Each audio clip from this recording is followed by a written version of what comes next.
পড়াশোনার বাইরেও যে একটা জগৎ থাকে সেটা তুমি জানো না ওরা? তুমি একটা পর্ন স্টারের প্রেমের নেশায় ডুবে গেছো ওরা। তোমার ওই পড়াশোনার বাইরেও যে মিয়া খলিফা, ড্যানি ড্যানিয়েল, সানি লিওন ঘোরাঘুরি করে, তুমি সেটা জানো না? তাহলে এতদিন যে সমস্ত ছবি ভিডিও পাঠিয়েছিস সেগুলো একটা পর্ন স্টারের ভিডিও? তুমি ওরা মিয়া খলিফার প্রেমে পড়েছো, যে প্রত্যেকটা ছেলের রাতের ক্রাশ। আর তুমি এতটাই ভালো ছেলে যে কোনটা পর্ন স্টার আর কোনটা দাদার শালি সেটাই জানো না ল্যাওড়া।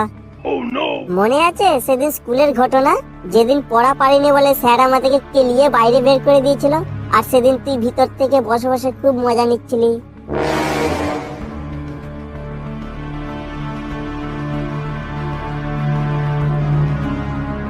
আর সেদিনের পর থেকে আমরা ঠিক করেছিলাম যে তোর গাঁড় মেরে আমরা পদ্ম ফুল ফুটিয়ে দেবো।